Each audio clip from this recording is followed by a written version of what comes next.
नवपद की आराधना में जो आज की आराधना करते हैं, ओम ह्रीं श्रीं नमो चरितस, ये 9 चरण है। आज जो चरण है वो 8वां चरण है। ओम ह्रीं श्रीं नमो चरितस, जो चरित्र की आराधना करता है, जो चरित्र की साधना करते हैं और चरित्र की साधना करते करते वो बहुत शक्तिशाली हो जाते हैं। तो आज की जो माला है ओम ह्रीं श्रीं नमो चरितस, जो खुले रूप में करते हैं उनकी 20 माला है, और जो विधि के साथ करते हैं उनकी है 70 माला, 70 लोगस, 70 नमोथुणंग, 70 चिकुतों के वाट से बंधन। और जो आज का धान्य है वो वाइट रंग का ही है, सफ़ेद रंग का धान्य लेना है। जो जाप कर रहे हैं, जो तप कर रहे हैं, तपस्या में जिनका आज 8वां दिन है ओली तप का, या कुछ विधि से एकाशन भी कर रहे हैं, तो उनको आज सफ़ेद रंग का ही भोजन करना है, सफ़ेद रंग का भोजन। और श्रीपाल और मैना सुंदरी के इस महान चरित्र में आप सुन रहे हैं श्रीपाल के पुण्य की, और वो पुण्य सारा जागा है नवपद की आराधना से। रंक से राजा बनाने वाली नवपद की ये साधना है। जीवन में सौभाग्य के फूल खिलाने वाली ये नवपद की साधना है। श्रीपाल और मैना सुंदरी का ये महान चरित्र क्योंकि मैना सुंदरी ने तो एक दिया जला दिया श्रीपाल के अंदर, उस साधना को, जिन शासन को, जैनिज्म को ट्रांसफर कर दिया, सिखा दिया सब कुछ, और उन्होंने इतनी श्रद्धा से अंगीकार किया कि वो जगह जगह उसको रोशन कर रहे हैं, उस दिए को जलाते जा रहे हैं नवपद की आराधना से। कल आपने सुना था कि ध्वल सेठ अपनी बुराई से, अपनी माया से, मायाचारी को जो मिलना था वो उसको मिल गया। अब तो श्रीपाल दिन दुनी रात चुगनी उन्नति कर रहा है। कल उसने एक विवाह और किया, राजकुमारी को वीणा वादन में हराया, क्योंकि श्रीपाल एक ऐसी पर्सनैलिटी, एक ऐसा शख्स है जिसे हर दिन कुछ नया करने की चाहत है, कुछ नया सीखने की। उसके लिए जिंदगी एक चैलेंज है कि मुझे खाली नहीं बैठना, हर दिन कुछ ना कुछ नया, जहाँ कुछ नई कौतुक भरी बात सुनता है और वहीं पर पहुंच जाता है, उसके ऊपर विजय करने के लिए या अपना शौर्य परखने के लिए। तो अभी वो राजा के यहाँ पर रह रहा है, तो एक दिन एक परदेसी आता है राज दरबार में। श्रीपाल ने पूछा कोई नई बात लेकर आए हो? कहते हाँ, कंचनपुर नगर है, वहाँ पर वज्रसेन राजा, उसके त्रिलोक सुंदरी एक कन्या है। कन्या ने एक प्रतिज्ञा की है कि एक प्रतिमा मंडप में रखी हुई है, जो भी, मतलब एक सिस्टम था उस समय, जैसे आजकल एक रोबोट चलता है ना, रोबोट से लोग, जैसे ये एआई चल रही है, एआई का जमाना है, मतलब ये एआई एक तरीके की माया है। आज ये माया बहुत कम है, आने वाले समय में ये माया बहुत बढ़ जाएगी। किसी की भी आवाज न निकालना, किसी का भी चेहरा, ये एआई की माया है ना। तो किसी की भी आवाज निकाल लेना, किसी का भी चेहरा लगा लेना, इससे मनुष्य को बहुत बड़ा खतरा आने वाला है, इस एआई की जो माया है। और ये माया बिल्कुल वैसी मैच हो रही है कि जैसे पहले वो राक्षस होते थे ना, मायावी, ये एआई भी एक राक्षस की तरह ही है। वो राक्षस क्या करते थे, किसी का भी चेहरा बना लेते थे, किसी का शरीर बना लेते थे, और उसकी आवाज, जिस समय सीता माता के सामने एक राक्षस ने मृग का रूप धारण कर लिया था, वहीं से ये छलना हो गई थी ना। तो उस बिल्कुल ऐसे लग रहा है कि अब इंसान के माइंड ने जो एआई तैयार किया है, ये बिल्कुल वैसी ही माया है। और आजकल जितने जितने आप वीडियोज और ये चीजें, फोटोज, फोटोग्राफी वो एआई से देख रहे हैं ना, किसी के शरीर पर किसी का भी चेहरा लगा दिया, तो बड़ा खतरा है इससे। जिस चीज के लाभ भी होते हैं उसके नुकसान भी बहुत हैं। तो ये श्रीपाल चरित्र जब मैं पढ़ रही थी तो मुझे ऐसा लग रहा था कि ये AI उस समय भी किसी ना किसी रूप में विद्यमान था। जैसे एक पुतली को रखना, पुतली कुछ इशारा करेगी, एक तरीके से एक रोबोट जैसा ही हो गया, तो वो कुछ करेगी तो श्रीपाल को या राजकुमारी को समझ आ जाएगा। तो श्रीपाल ने सुना और वो उसी समय सोचा कि मुझे भी जाना है। फिर से उसने ऐसे ही कुबड़े का रूप धारण कर लिया, कुबड़े का रूप धारण किया और वहाँ पर राजसभा में वो पहुँच गया। जितने भी वहाँ राजकुमार बैठे थे फिर जोर जोर से तालियां बजाने लगे, हंसने लगे, देखो रे देखो, कुबड़े को भी चाहत है राजकुमारी से शादी करने की। तो उसी समय त्रिलोक सुंदरी ने मंडप में प्रवेश किया तो श्रीपाल ने एकदम अचानक से अपना असली रूप दिखा दिया, क्योंकि उसने तो हार के प्रभाव से, मतलब टेक्निक चाहे कुछ भी हो लेकिन वही टेक्निक थी, यानी रूप चेंज करने की। तो उन्होंने अपना रूप दिखाया और उसी समय जो राजकुमारी ने मंडप में प्रवेश किया तो उसने वो आकर्षित हो गई और जो पुतली साथ में लेकर आई थी, पुतली ने भी इशारा कर दिया तुम्हारे योग्य वर यही है। तो उसने उसके गले में वरमाला डाली। जैसे ही वरमाला डाली तो राजा एकदम गुस्सा आ गया कि मेरी बेटी इतनी सुंदर ऐसे कुबड़े के साथ इसका विवाह होगा, कैसे जिएगी ये उसके साथ। उसी समय जितने भी राजकुमार थे वो सब कहने लगे, हाँ हाँ महाराज, ये तो कौवा आ गया हंसों के बीच में, और राजकुमारी ने भी हम हंसों को छोड़कर इस कौवे के गले में वरमाला डाली है। उसी समय एकदम सब खड़े हो गए, इस दुष्ट को भगाओ यहाँ से और राजकुमारी को हम अपने पास ले लेंगे।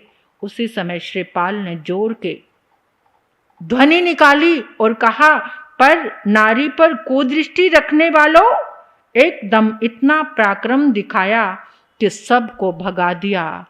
और राजा देखकर हैरान हो गया, कुबड़ा राजा को समझ आ गया और उसने कहा भी अपना असली रूप प्रकट करो। उसने अपना असली रूप प्रकट किया। असली रूप प्रकट किया तो जय जयकार होने लगी, जय जयकार होने लगी, विवाह हो गया। फिर महल में आराम कर रहे हैं श्रीपाल। और एक दिन फिर ऐसे ही सुबह सुबह राज दरबार में एक व्यक्ति का आना हुआ और एक व्यक्ति का, क्योंकि कुछ नई नई खबरें लेकर रोज लोग राजा के दरबार में आते थे और उनका सम्मान किया जाता था। फिर ऐसी एक प्रथा चल रही थी। तो उस समय वो आया तो एक व्यक्ति, श्रीपाल ने पूछा कुछ नई बात कहा, कहते हाँ बहुत अच्छी नई बात है, धरापाल राजा है दलपत नगर में, उसकी बेटी का नाम श्रृंगार सुंदरी है। श्रृंगार सुंदरी ने अपने मन में सोचा है कि मैं जिसको पति रूप में वरण करूंगी पहले उसकी परीक्षा करूंगी कि क्या मेरी बुद्धि के लेवल का है वो, क्या मेरे, क्योंकि वो जैन धर्म को धारण करने वाली है, क्या मेरे क्वेश्चन का आंसर देता है वो। तो उसकी 5 सखियां भी हैं, वो 5 सखियों ने भी अपने मन में सोचा हुआ है कि राजकुमारी जिससे शादी करेगी हम भी उसी से शादी करेंगी। तो श्रीपाल ने आज्ञा ली कि मुझे कुछ नया करना है और अपने आप की परीक्षा भी करनी है, मुझे उसी दलपत नगर में पहुंचना है। श्रीपाल वहाँ पर पहुँच गया। राज दरबार सजा हुआ था। तो राज दरबार के बीचों बीच जब श्रीपाल पहुँचा तो श्रीपाल ने अपने साथ एक पुतला लिया हुआ था। वही बात मैंने बताई ना अभी कि वो एक सिस्टम था, उस समय चलता होगा पूरी तरह से तो मुझे पता नहीं कि वो सिस्टम किस ढंग से चलता था, बट वो कंप्यूटर के जैसा या रोबोट को जैसा कोई ना कोई सिस्टम तो जरूर होगा कि जैसे श्रीपाल अपने मन की बात कहे तो बोल पुतला रहा था इस तरीके से। तो श्रीपाल ने जाकर राज दरबार में उस पुतले को स्थापित किया। राजकुमारी आ गई। राजकुमारी आई सभा के बीच में, कहे पंडिता सखी समस्या पूर्ण कर सियान, उसे पुरुष संग ब्याह करेंगे लखी चतर सुजान। हो श्रीपाल नरेश्वर समरियो परमेष्टि, नव पद प्रेम से श्रीपाल नरेश्वर। राजकुमारी आती हुई ऐसे लग रही थी मानो कोई सरस्वती माता आ रही है। एक किताब उसके हाथ में थी और वो आई तो उसने आते ही कहा कि हमारे सारे प्रश्न जैन धर्म से संबंधित हैं, जो इनका आंसर देगा उसी को हम अपनी वरमाला पहनाएंगे। राजा ने भी कहा, हाँ मेरी बेटी अपनी इच्छा से परख के पति के रूप में धारण करना चाहती है। तो सभा के बीच में श्रीपाल आए। श्रीपाल ने अपना पुतला रखा और अपना हाथ रख लिया उस पुतले के ऊपर। तो सबसे पहली पंडिता ने अपना प्रश्न रखा। उसका प्रश्न क्या था? मन वांछित फल होए। जैसे 4 चरण होते हैं ना, तो उसमें से मन वांछित फल होए, और उन्होंने कहा इसको पूरा करो, इस दोहे को पूरा करो। उत्तर में श्रीपाल ने, यानी जो पुतला था उसने हाथ रखा हुआ था, हाथ पावर तो श्रीपाल की थी और बोल वो पुतला रहा था। तो उसने क्या कहा? अरिहंत आदिक 9 पद मनवच समरेगा जो कोई, उस पुण्यवान पुरुष के समक्ष मन वांछित फल होई। कि जो अरिहंत भगवान का सिमरन करेगा वो पुण्यवान को मन वांछित फल की इच्छा होगी। फिर दूसरा प्रश्न विचक्षणा की ओर से, कि और ना देखे कोई, इसको पूरा करो। तो श्रीपाल ने कहा, अरिहंत देव सुसाधु सदगुरु धर्म दया में होए, जपो मंत्र नवकार सदा तुम और न देखो कोई। कहते अरिहंत देव सुसाधु सदगुरु जिसके जीवन में ये दया धर्म है और नवकार मंत्र का जाप करो, किसी और को देखने की जरूरत नहीं है। फिर परगुणा नाम की सखी थी, उसने कहा कि कर सफलो अपान, कि अपनी आत्मा को सफल करो। तो श्रीपाल ने कहा, देव गुरु धर्म की आराधना करो, सुपात्र दान दो, तप संयम धारण करो और अपनी आत्मा को सफल करो, ऐसे आत्मा सफल हो जाएगी। चौथा एक और प्रश्न फिर निपुणा ने किया कि जितना लिखा लिलाड़, यानी माथे पे जितना लिखा हुआ है। तो श्रीपाल ने कहा कि रे मन चिंता जाल बीच में आत्म को मत पार, चाहे यत्न करे जो मिले उतना जितना लिखा लिलाड़। हो श्रीपाल नरेश्वर समरियो परमेष्टि, नव पद प्रेम से श्रीपाल नरेश्वर।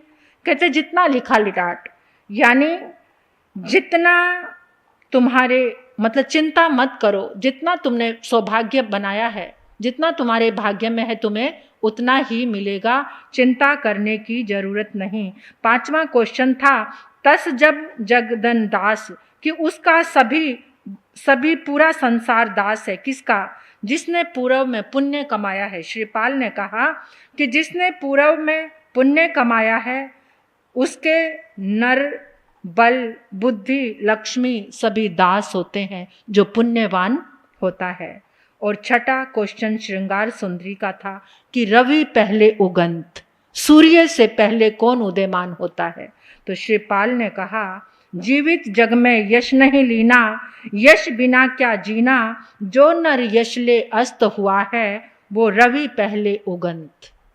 कि बिना यश के जो मर गया उसका तो क्या जीना और क्या मरना, जो बुराइयां ही लेकर मरा है। लेकिन जिसने यश कमाकर इस दुनिया से अच्छाई करके गया है वो सूर्य से भी पहले उदयमान है। यानी समस्याएं सब सारे समाधान हुए, जय जयकार हुए।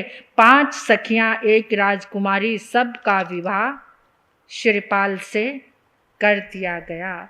ऐसे श्रीपाल प्रसन्न हो गया और राजा भी प्रसन्न, सब श्रीपाल की ओर आकर्षित हो गए। अब वो राजा के यहाँ पर विश्राम फरमा रहे हैं। एक दिन और उसी राजा की सभा में एक अंग भट्ट नाम का ब्राह्मण आया।